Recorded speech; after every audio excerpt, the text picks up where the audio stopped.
It started with confetti, not the fun kind. The kind that clings to polyester blouses and lives in the creases of your bra for 3 sad days after you've cleaned up a celebration no one thanked you for. Brenda had just finished hot gluing the last centerpiece for Sterling Solutions' 15-year company anniversary bash. 16, if you counted the year, the founder ran things out of a garage behind a vape shop. He was double-checking the vegan, gluten-free, keto, anxiety-friendly catering orders when she noticed something odd.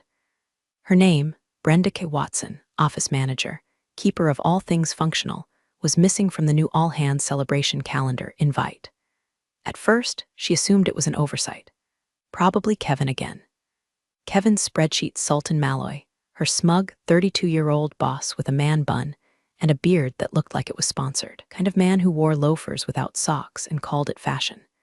The kind of man who once asked her what a fax machine did, then laughed when she explained it because he thought she was making it up. He had a standing desk, a protein subscription box, and the emotional depth of a wet envelope. Brenda sighed and kept working. She didn't have time to chase down a digital snub. There were labels to print, balloon arches to supervise, and name tags to alphabetize. She loved it. Secretly. She loved the order, the lists, the illusion of control. This office, its closets, its coffee machine quirks, even the godforsaken quarterly HR trainings was hers. She knew who cheated on their time cards and who was secretly dating across departments. She knew where the bodies were buried, figuratively, and if she ever snapped, literally. She was the one who ordered ergonomic chairs for the UX team before their backs gave out. She refilled the fridge with oat milk and kombucha before the hipsters whined. She had her own key to the server closet, not because IT gave it to her, but because she made a copy back when they were too incompetent to stop her. So when her email pinged at 4:47 p.m. with a subject line reading simply, "Staffing changes," she didn't expect the world to tilt. She clicked it. 2 sentences. No greeting. No sign-off. No goddamn punctuation beyond a period. Effective immediately, your role as office manager has been deemed redundant. HR will be in touch regarding your final paycheck. Redundant. The word hit like a sledgehammer to the teeth. Not fired, not released. Redundant, like a paperclip in a digital age. Like a Rolodex in a world of swipe lefts. Like the crusty, forgotten pack of gum at the bottom of the communal drawer, chewed up, spat out, quietly left to fossilize. Her fingers froze above her keyboard. Her screen reflected her stunned expression back at her. Outside her glass-walled office, an honorary corner cubicle she'd earned by bleeding for this place, the world kept turning. Kevin laughed too loud over something unfunny. Becky from marketing posted another Instagram story about grind culture while working 2 hours a day. And the Slack notifications dinged on, uncaring. She stood up slowly, knees crackling like popcorn, walked to the supply closet, stared at the rows of label makers, hole punchers, and emergency deodorants she'd stockpiled for her pampered colleagues who didn't know how to plan ahead. Every item had a system. Every drawer had meaning. She built this place, and now she was redundant. She slumped back in her chair. Her desk calendar was still open to this week's to-dos. Finalize balloon order, reconfirm ice sculpture delivery order, gluten-free cake toppers, print Kevin's cue cards for his impromptu speech, all crossed off with neat red ink. The same hand reached almost automatically for her lower left drawer. The one with the old files. The one nobody else knew existed. She hadn't looked at them in years. She didn't need to. Her brain was a filing cabinet with lipstick and a grudge. Inside, yellowed folders, notes from the early days. Vendor contracts from when they were broke and scrappy. And there, tucked between a faded printout of an old logo and a napkin with Mr. Henderson's bourbon-fueled doodles, was a folder labeled S Solutions Property Lease signed copy. She opened it, and there it was, her name, her LLC, her signature, the lease to the company's primary data center. A 15-year-old favor, back when they were too broke to qualify on their own. She had a clean credit line through BTK's bookkeeping and logistics. She'd signed it herself to help the founder, Mr. Henderson, back when men wore tucked-in polos and kept their word. He'd hugged her afterward and joked, "Careful, Brenda. This might make you the real owner of the place." At the time, she'd laughed. Now, she wasn't laughing. Her screen still displayed Kevin's email, redundant. She leaned back in her chair, the sting of humiliation giving way to a slow, curdling heat deep in her gut. Her ears buzzed. Her pulse tapped like war drums. She looked down at her hands, steady, Calm, turns out she wasn't just a binder witch. She was the goddamn fuse box, and someone had just flipped the wrong switch. Brenda didn't cry on the drive home. She didn't scream either. That would have been too dignified. Instead, she just shut down, blinked through green lights and lane changes like she was navigating fog with her body on autopilot, and her brain somewhere inside a locked drawer. The radio played some overproduced pop song with a woman belting about self-love, and Brenda almost laughed. Almost. Instead, she just turned the dial until it was static. Somehow, that felt more honest. The road blurred. Her little red Civic, loyal and dusty, coasted over potholes like they weren't there. She pulled into her driveway, a cracked concrete slab with weeds like middle fingers poking through, and sat with the engine running. The porch light was still on, like a dog waiting for its owner. She used to leave it on so she wouldn't trip after long days at the office. But now, she just stared at it like it was mocking her. When she finally killed the engine, her fingers hesitated on the keys. That two-sentence email replayed in her mind like a bad voicemail. A role has been deemed redundant. Just like that. No ceremony, no thank you, no recognition for a decade and a half of uncredited overtime, crisis control, birthday cupcakes, and toilet paper orders. Just wiped off the ledger like a tax write-off. Inside, the house was quiet except for the low hum of the fridge and the dry rasp of the furnace kicking in. She left her purse on the kitchen counter, coat half on, and wandered toward the living room. Laptop sat open on the coffee table, still logged into her work account, an account she figured would be locked down by morning. So she started dragging folders to an external drive. Photos from team outings, old invoices, saved receipts, vendor contracts. She had no real reason to keep them. Habit, maybe. Grief dressed up as routine. She clicked through them numbly, dragging and dropping, eyes half-lidded, shoulders slumped.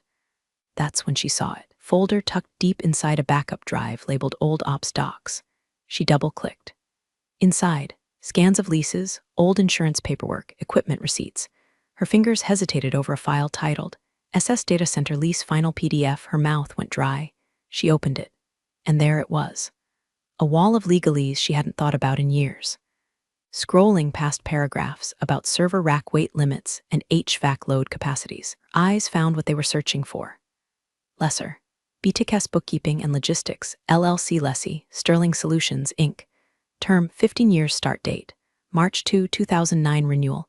Optional by written notice authorized signatory. Brenda K. Watson. Her signature sat neatly at the bottom, next to the original founders, Derek R. Henderson. She blinked hard. Once. Twice. Her body buzzed with the slow, cold crawl of realization. Her LLC, her tiny bookkeeping business she set up to help friends do taxes and occasionally contract for small vendors, was the legal owner of the facility that housed every shred of Sterling Solutions infrastructure. The servers, the backups, the client data, the firewalled precious digital guts of the whole operation. A stupid little favor. 15 years ago, back when Sterling Solutions was broke, desperate, running out of a rented space with peeling linoleum floors and exactly one working bathroom, Henderson came to her after a failed credit app and said, "Brenda, you still have that little business thing, right? Could you do us a favor and sign the lease under that? Just for now. Just till we can transfer it." They never did. She never pushed it. She was loyal. Back then, they treated her like she mattered. And she remembered now Henderson's laugh as he handed her the papers to sign. "Careful, Brenda. On paper, you technically own the lifeblood of this place." At the time, she rolled her eyes and called him dramatic. She even forgot about the LLC altogether for years. But her cousin, a tax accountant, had reminded her every April to keep it active just in case. So she did, paid the fees, renewed the registration, kept the books clean. She closed the laptop, but the image of that lease stayed burned behind her eyes. Sat there in the dark living room, the air stale and heavy. And something shifted. It wasn't rage, not yet. Not the explosive, chair-flipping kind. It was quieter, like the first curl of smoke under a door. A sick, simmering sense of, "Oh, you little bastards," that started low in her gut and climbed up her spine until she sat up straighter. Redundant, she stood, walked to the kitchen, and poured herself a glass of bourbon. Not wine, not tea. Bourbon, straight. No ice. She sipped, still standing, staring out the window at the porch light. They forgot. They forgot what mattered. They forgot who built the scaffolding they strutted on. And Kevin, with his smug little email and his pre-planned "we're letting Brenda go" HR script, hadn't just burned a bridge. He'd forgotten who owned the damn land it was built on. Brenda smiled. A small one, no teeth. The spark had been struck. Brenda didn't sleep. Not a minute. Sat in the dark with her laptop, glowing like a campfire in a war zone, bourbon glass empty, mind moving faster than it had in years. The kind of focus she used to channel when Kevin forgot to secure a venue for the quarterly review, and she booked, catered, and decorated a 5-hour conference with 48 hours' notice. That same focus was back now, but stripped of patience, stripped of loyalty. This was not the Brenda who once baked cupcakes for birthdays. This was the Brenda who sharpened pencils down to the erasers before a performance review. She read the lease 3 times, each word slicing cleaner with every pass. Lesser, BTKS Bookkeeping and Logistics Premises, 4807 Richmond Parkway, Unit 3B, the cold, concrete bunker of a data center Kevin didn't even know how to find on Google Maps. Term, 15 years. Renewal, not automatic. Subject to written notice. Enforcement clause, breach of payment schedule voids lease, triggering 24-hour eviction protocol. Her heart beat slow and steady. She clicked open her state Secretary of State website, logged into the LLC portal with the same password she'd used since 2009, Lasagna for Life, and confirmed it all active, in good standing. Business address current. Tax ID clean. She even had insurance. All those years of over-preparing, keeping every form, every receipt, every rusty damn paperclip, they were about to pay off like a slot machine hitting 777s. At 3:11 a.m., Brenda picked up the phone and called her cousin Claire. Claire was a paralegal with a coffee addiction, a divorce lawyer for a husband she hated, and a burning hatred for corporate assholes. Claire picked up on the second ring. Is someone dead? She rasped. No. But someone's about to wish they were, Brenda said, calm as ice melt. I'm listening, Claire said, suddenly wide awake. Brenda laid it out in brutal, bullet point fashion. The lease, the LLC, the eviction clause, the non-payment, the termination email. There was a long pause, then Claire laughed. Cackled, actually.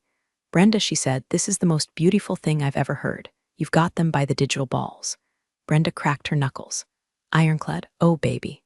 I've seen prenups shakier than this. You could enforce this with a goddamn emoji. You're squatting in your property with 0 updated contract. If they've missed even 1 month's rent transfer, it's game over. Brenda opened her bank records. The auto transfer they'd been making, manually set up by her, back when payroll used Excel and Hope, hadn't hit her business account in 3 months. Kevin, that clueless little spreadsheet warlock, must have restructured accounting and never thought to ask where the data center money went. They missed 3, Brenda said flatly. Claire sucked in a breath like it was dessert. Then it's not just enforceable. It's biblical. What are you going to do? Renegotiate for payout? Brenda stared at her screen, fingers tightening around her mug. She could. That's what normal people would do. Get a settlement. Squeeze them for a year of salary. Force a public apology. But something darker stirred in her bones. A glacier of humiliation cracking open to reveal something rawer. Deeper. No, she said slowly. I'm not asking for a damn dime. Silence. Then Claire whispered, holy shit, you're going scorched earth. I'm not asking for respect anymore. I'm taking it. It was the shift, the line between surviving and hunting. The moment the mouse realizes the cat is drunk and the claws are dull. Brenda wasn't looking for justice anymore. She wanted them to choke on the scent of burning cable racks and missed deadlines. Wanted Kevin to stare into a blinking 404 page and finally, understand that the woman who stocked his kombucha and scheduled his dentist appointments was the only thing standing between him and corporate implosion. At 4:06 a.m., Brenda poured another bourbon, opened a blank document, and began outlining the eviction notice. She even selected the paper stock she'd use for printing. Heavyweight, ivory, textured, kind that made you feel fired just by touching it. She'd already started drafting subject lines for the email thread. Subject: lease violation, formal notice of eviction per Section 6, BCC, Kevin Malloy, Director of Strategic Arrogance Attachments. Your future, going up in smoke PDF by dawn. She had a plan. The kind of plan that made HR reps chew Advil and CEOs book emergency flights. She wasn't just enforcing a lease. She was lighting a fuse. Brenda showed up to the law office that morning wearing her Don't Start None, Won't Be None blouse, the one with shoulder pads sharp enough to signal incoming war. She hadn't slept. She hadn't eaten. She'd mainlined 2 coffees and a Red Bull, and her heart wasn't racing, it was marching. Claire had given her the name of a local business attorney, a bulldog in pumps named Janine Travers, who'd been described as scary smart and legally feral.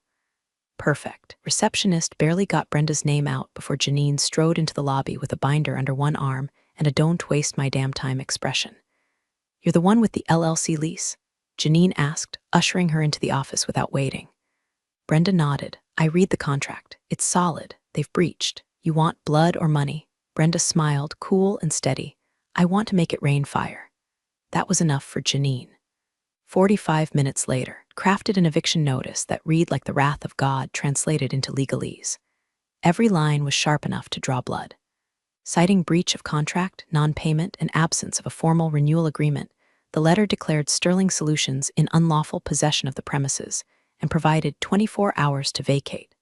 Not 48, not end of week. 24. No wiggle room, no grace period. Just a deadline with teeth. Janine added a final paragraph, her signature move, citing prior case law that confirmed the LLC's right to enforce the eviction without further notice. She underlined the phrase immediate and non-negotiable. Then she looked at Brenda. "Now, how do you want this delivered? Email? Certified mail?" Brenda shook her head slowly, like a queen declining a peasant's offering. "I want it hand-delivered, today. In person. To Kevin Malloy, Director of Strategic Operations." Janine arched an eyebrow. "You want theater? I want war with a front row seat." Janine made a call. 20 minutes later, a man named Rick arrived at the law office. Built like a vending machine with arms, Rick was a professional process server with the kind of quiet, lethal calm usually reserved for retired bounty hunters. Brenda liked him immediately. "This going to be hostile?" Rick asked, glancing over the envelope. "Probably," Brenda said, "but make sure you smile. Kevin hates being condescended to." Rick grinned like a crocodile and took the documents with a reverent nod. "He'll get the message, and I'll get the signature." By 11:32 a.m., the wheels were in motion. Brenda stepped outside the law office into the biting spring wind, her cheeks flushed and her blouse fluttering slightly like a battle flag. Her phone buzzed with a text from Rick. "Delivered. Signed for at 11:29. Receptionist tried to stall. "Kevin was in a meeting. I waited." Kevin came out, looked confused, took the envelope, didn't say a word. Signature confirmed. Timestamped. Attached photo of his face included for your scrapbook. Brenda opened the image and snorted. Kevin's expression looked like someone had just asked him to solve long division using only chalk and shame. Wide-eyed, disbelieving, holding the envelope like it might explode. Which, in a way, it already had. She walked 2 blocks to a quiet coffee shop and ordered a double espresso she didn't need. Her fingers tingled as she held the cup. She didn't check her email. She didn't answer the buzz of her phone. She didn't think about what she'd say if Kevin called. Because he would. Not yet, though. He'd need at least an hour to process what had just landed in his lap like a live grenade wrapped in corporate letterhead. She pulled out a pen and scribbled in her planner. 11:29 a.m., D-Day. Then she underlined it. That was the moment it became real. No more hypotheticals. No more simmering rage and muttered, "Oh, they'll regret this." No more playing nice while they buried her career in polite HR lingo. This wasn't some HR misunderstanding. This was Brenda Watson serving a cold, legally binding reckoning with professional letterhead, ironclad clauses. Rick the process server as her warhorse. They wanted her gone? Good. Because now, she was finally free to show them exactly who they'd dismissed. By 12:05 p.m., Brenda had officially severed every line of communication. She stood in the middle of her kitchen, the sunlight pouring through the blinds, casting thick prison-stripe shadows across the linoleum. Her work phone sat on the counter, face up, screen blank. She picked it up, opened the settings, went straight to the corporate account section. Her thumb hovered for half a second, then tapped sign out of all services. It logged her out of email, chat, calendar, even the glorified babysitting app Kevin made everyone install to track their task efficiencies. She deleted each one by one, with surgical precision. No ceremony, just deletion. Goodbye Outlook, goodbye Slack, goodbye Monday Com, goodbye bullshit. Her personal phone lit up a second later, Kevin's name flashing at the top. That smug photo of him wearing his Innovation is My Love Language t-shirt still attached to his contact. Brenda stared at the screen like it was a roach crawling out of a toaster. Then, without hesitation, she opened the contact, scrolled down, and hit block this caller. A satisfying little pop sound followed. Gone. Just like that. His voice would never find her again. She didn't bother to listen to the voicemail that followed. It was probably some half-hearted blend of faux concern and HR-approved phrases like "just wanted to clarify" or "we didn't mean to cause any distress." The kind of words people use when they've already packed your desk in a banker's box and dumped your loyalty into a recycling bin. Her purse already hung by the door. She grabbed it, threw on her cardigan, the black one with silver thread woven into the sleeves, her business funeral cardigan, and slipped into flats. It wasn't a day for heels. It was a day for comfort, for control, for top-shelf gin and the low buzz of background jazz. She walked to the bar 3 blocks from her house, a dark little hideout called Holloway's that smelled like lemon oil and old money. The kind of place where nobody asked questions and everyone left each other the hell alone. It was empty, save for a man reading the stock pages and a bartender with a handlebar mustache who greeted her with a nod. Brenda slid onto a leather stool and placed her purse gently beside her. "Martini," she said, "top shelf. Extra cold, 2 olives." The bartender nodded once and got to work. Brenda folded her hands on the bar, staring straight ahead. There was a mirror behind the liquor shelf, and in it she saw herself. Posture straight, eyes steady, lips pressed into a calm, unreadable line. She looked like a woman waiting for a meeting to start, except this meeting involved the total unraveling of a multimillion-dollar operation and the public humiliation of a man who once told her she intimidated the interns with her tone. Her martini arrived in a chilled glass that fogged on contact with the bar top. She took a slow sip, the gin biting clean through her tongue like antiseptic, and then she exhaled. Finally, the breath she'd been holding since yesterday had crawled out of her lungs and disappeared into the air like steam. She checked the time, 12:22 p.m. The notice had been delivered less than an hour ago. The countdown had begun. 24 hours, no extensions, no grace, no exceptions. She imagined Kevin opening the envelope, squinting at the legal language like it was written in Swahili, frowning at her LLC name like it was a prank. Snap in his brain when he realized what was happening, the precise moment the gears ground to a halt and the weight of his own ignorance came crashing down on his buzzword-addicted skull. Brenda took another sip. A small smile ghosted across her lips. The quiet was unnatural. She'd lived her life wrapped in noise, calendar reminders, meeting chimes, fake laughs from Becky's social posts, the ever-present buzz of someone needing something always. But now there was nothing. Just the low murmur of jazz saxophone, the clink of glass behind the bar, and the steady, proud silence of a woman who'd launched the missile and wasn't looking back. Her hands were steady, her chest no longer tight. She wasn't afraid anymore.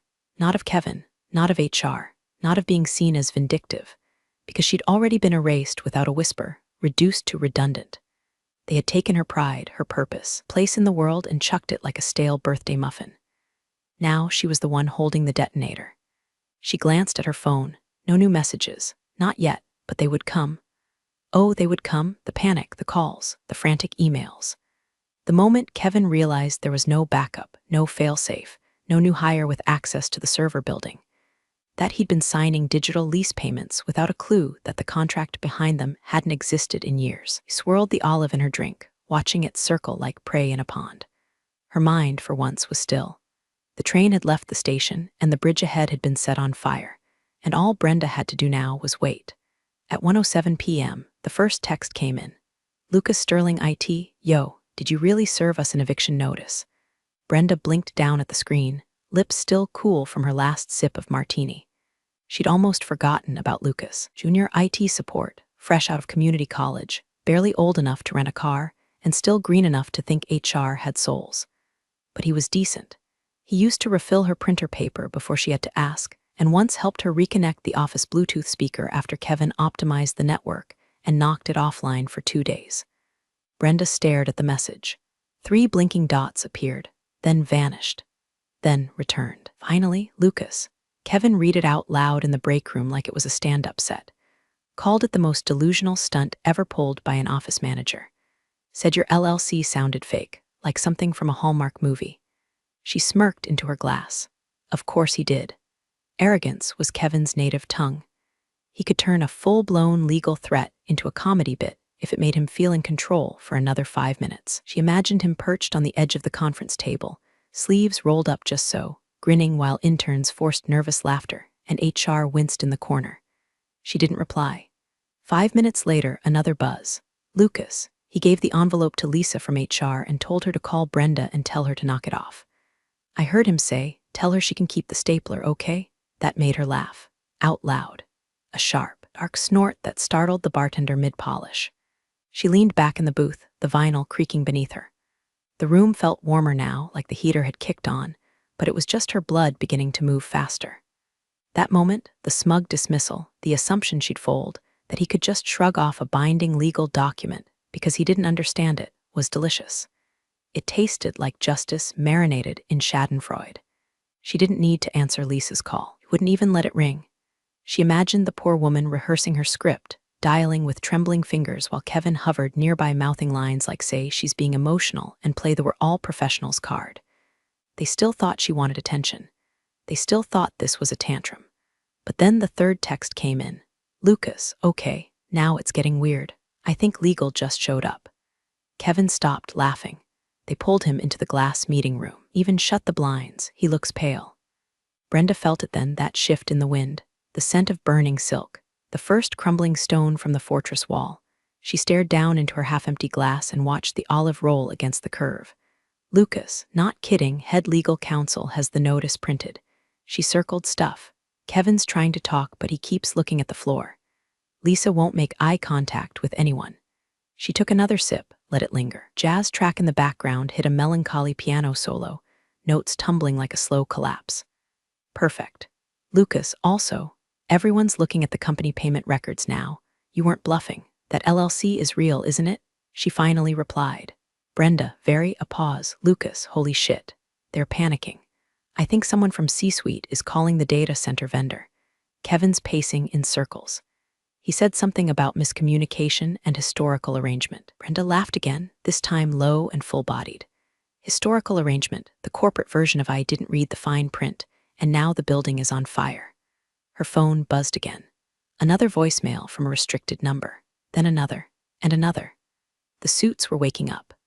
Their golden boy had triggered a bomb buried in an old lease agreement from the recession days, and now they were running toward the exits without realizing the fire was already in the walls. He didn't need to call anyone. She didn't need to explain. She just sat there, sipping slowly, the queen of her own private coliseum, while the lions began to tear at the marble pillars. Because this wasn't just payback. This was the moment Kevin realized the binder which didn't just keep the receipts. She was the receipt. By 2:12 p.m., Brenda's phone had become a war drum. Blocked numbers. Unknown area codes. One after another, like cockroaches scrambling under a flipped light switch. She let it all ring, didn't even flinch. Each vibration against the bar's polished wood was a hymn to her newfound divinity. She took a long, slow sip of her martini, her second, and glanced at the screen as another no-caller ID flashed across it. Decline. Again. And again. By 2:26, her email lit up like a Christmas tree strapped to a meltdown. First one came in from Lisa in HR. Subject, just touching base body. Hi Brenda, hope you're well. I was wondering if we could hop on a quick call to clarify some things. There seems to be a bit of confusion regarding the lease documents you sent. Nothing major, just would be great to chat. Brenda arched an eyebrow. Just a bit of confusion, huh? Like misplacing the stapler, mislabeling someone redundant, and accidentally building your entire digital empire inside a building you don't legally own. She didn't reply. Next came another one.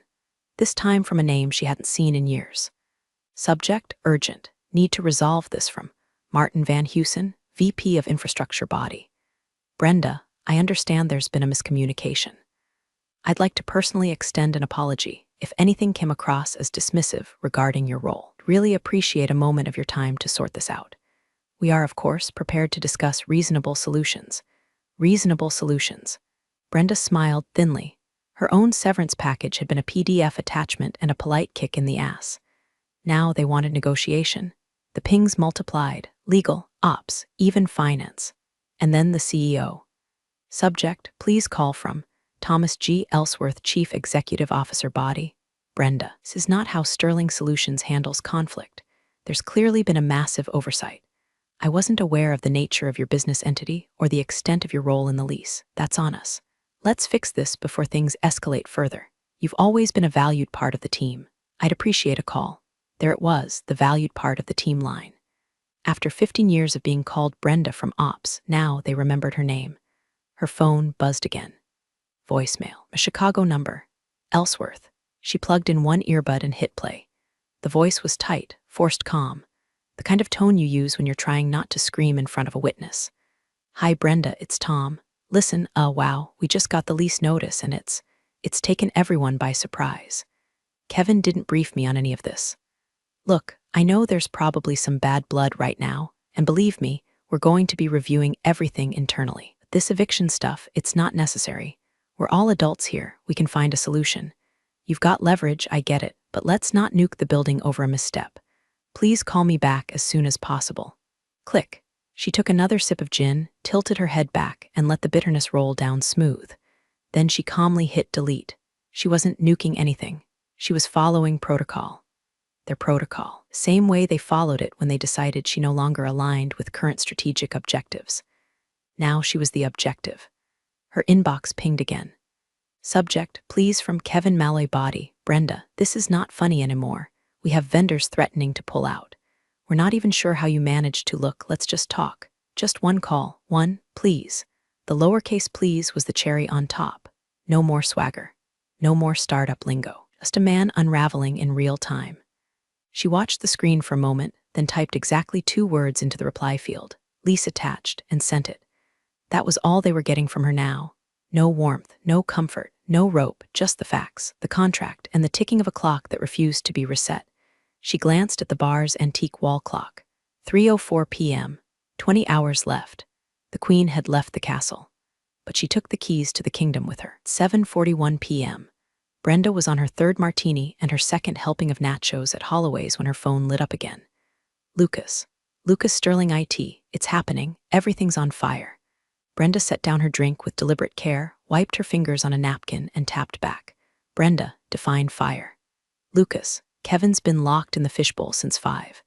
No one's seen him eat. He ripped the whiteboard off the wall and screamed at legal. Heard him say, why the hell didn't anyone know about this damn lease? She smiled slowly, like a cat watching a laser pointer dance off a cliff. Lucas, they called a red tier incident protocol meeting, but the VPN dropped twice during the call and nobody could access the recovery drives. The CIO tried to pivot to cloud, but get this, half our dev infrastructure is still on-prem, and it's all in your building. Lucas, people are crying, Brenda. She paused, not with joy, not with guilt, just acknowledgement, that cold flicker of consequence licking the edge of her conscience. They were never built for failure, not this kind, not structural, foundational, Brenda has the keys kind. They were agile till the power cut out, disruptive until the disruption turned on them. Nobody expected the office manager to be the final domino. Lucas, they tried calling a judge, like for an injunction, emergency stay. But it's too late in the day. Courthouse is closed. Best they can do is file something Monday. The CEO said, we need 72 hours to migrate. Brenda stared out the bar window. The street was quiet, rain threatening but holding back. Inside, the bartender switched the playlist from jazz to slow blues, something about heartbreak and bourbon. Lucas, they have no off-site backup, none. Disaster recovery server still runs on a Frankenstein Linux box you patched back in 2013. We're toast if we lose the rack access. Brenda, then you'd better finish those nachos fast, kid. Her thumb hovered before sending that one. She softened it by 1 degree. Brenda, I'm sorry you're in it. You deserved better. That was the sliver. Not for Kevin. Never for Kevin. But for the Lucases of the world, the quiet workhorses who got used up and talked over. Ones who stayed late, skipped lunch, took the heat. The ones who'd clean up the mess even if they didn't make it. But she didn't let it linger. Pity was a luxury. Brenda hadn't tasted that in years. She drained her glass, motioned for another, and returned to the last message Lucas sent. Lucas, they're asking if you'll reconsider terms. That's the phrase they used. Reconsider terms. She didn't reply. She sat there in silence, the final hours slipping through her fingers like sand. Let the truth settle like silt at the bottom of a long, bitter drink. There was no plan, no backup, no copy of the lease, no digital clone of the racks, no prep for losing access to the fortress that housed their entire digital bloodstream. They'd gotten so used to assuming Brenda would take care of things that they never considered what would happen if she stopped. They called her redundant, said her role had evolved past necessity. Well, evolution just hit extinction. 8:12 p.m. Lucas sent one more message. Lucas, Kevin said if this isn't resolved by morning, we start losing clients. Like big clients, contracts tied to guaranteed uptime. They're sweating bullets. We've got no more cards. Brenda stared at that last line. No more cards. She locked her phone, leaned back in the booth, and closed her eyes for a moment.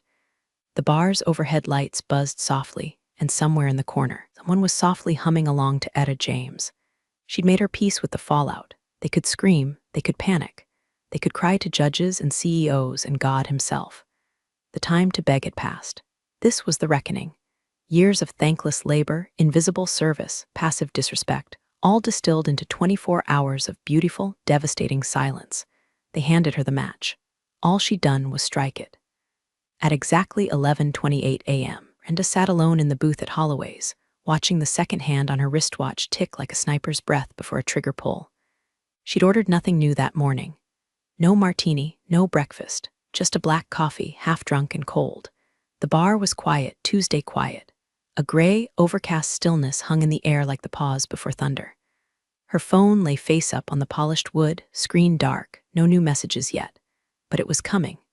She could feel it. Yesterday's notice had been time-stamped, delivered at 11:29 a.m., signed and witnessed, which meant that by the minute that hand hit the 12 today, the lease was void.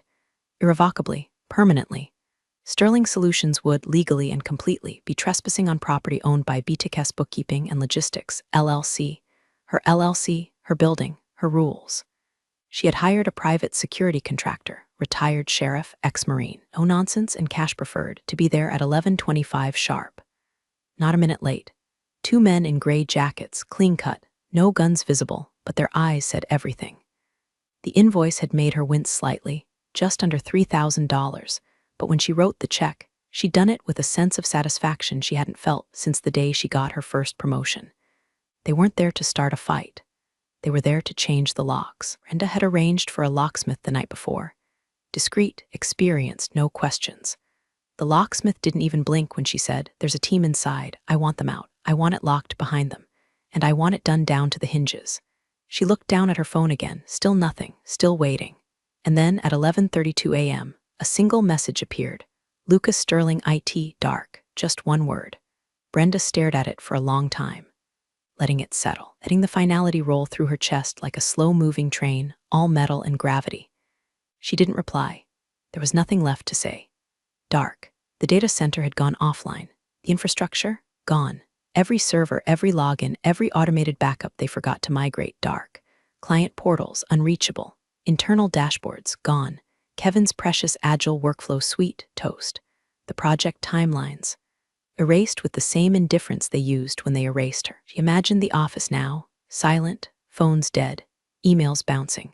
Kevin white-knuckling a coffee cup as he screamed at some junior staffer to just fix it, like brute force could reverse contract law. She imagined Lisa from HR muttering something about possible reinstatement, while someone from legal quietly texted their own lawyer. And the CEO, probably in a glass office with his forehead pressed against the window, finally understanding what Brenda had meant when she said nothing is redundant unless you don't understand what it does. She leaned back in the booth, reached for the now warm cup of coffee, and took a sip. Bitter, flat, but it worked. Her phone buzzed again, 3 missed calls from numbers she didn't recognize. Probably corporate vultures finally waking up to the smoldering crater their empire had become. She turned the phone face down. Done. No more talks. No more terms. No more requests to discuss this professionally. The bridge was gone, and the river beneath it boiled, and she wasn't happy. That wasn't the word. This wasn't joy. Joy was soft, light, stupid. This was something harder, sharper, a kind of hollow, surgical peace. The spreadsheet sultan had been logged out. Permanently. Brenda exhaled once, slow and deep, then let the silence wrap around her like a shawl. It was over, and she'd made damn sure they'd never forget who really owned the place. Appreciate you sticking around, you wise old rebels. Smash that subscribe button, or this fossil might just cause another epic fiasco.